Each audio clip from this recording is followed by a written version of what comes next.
1920 के दशक में भारत अंग्रेजों की गुलामी में जकड़ा हुआ था। चारों ओर अन्याय, शोषण और डर का माहौल था। अंग्रेजी कानून सिर्फ शासकों की रक्षा करता था, आम भारतीयों की नहीं। जनता के भीतर असंतोष लगातार बढ़ रहा था और युवाओं के मन में आजादी की आग जलने लगी थी।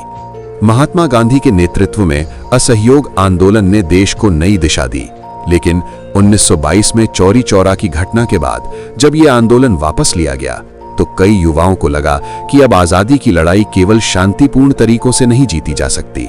यहीं से सशस्त्र क्रांति का विचार और मजबूत हुआ।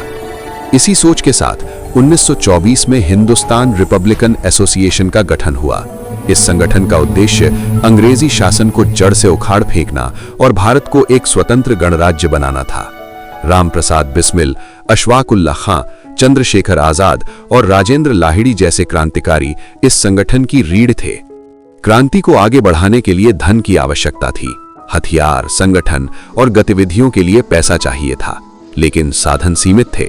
तब यह निर्णय लिया गया कि अंग्रेज सरकार के ही धन को, जो भारतीयों से वसूला गया था, अंग्रेजों से छीना जाएगा। 9 अगस्त 1925 की शाम सहारनपुर से लखनऊ जा रही एक ट्रेन में अंग्रेज सरकार का खजाना ले जाया जा रहा था। जब ये ट्रेन लखनऊ के पास काकोरी स्टेशन पहुंची, तब क्रांतिकारियों ने योजना के अनुसार चेन खींचकर ट्रेन रोक दी। कुछ ही पलों में खजाने की पेटी पर कब्जा कर लिया गया। पूरी कार्रवाई इतनी सटीक थी कि किसी निर्दोष यात्री को नुकसान नहीं पहुंचा। इसके बाद सभी क्रांतिकारी सफलतापूर्वक वहां से निकल गए। ये घटना अंग्रेज सरकार के लिए एक बड़ा झटका थी। उन्हें यह एहसास हो गया कि भारतीय क्रांतिकारी अब सिर्फ सोच नहीं रहे, बल्कि खुलकर कार्रवाई कर रहे हैं। पूरे देश में छापेमारी शुरू हुई, कई क्रांतिकारी गिरफ्तार किए गए और काकोरी षड्यंत्र मुकदमे की शुरुआत हुई। लंबी सुनवाई के बाद अंग्रेजी अदालत ने कठोर फैसला सुनाया।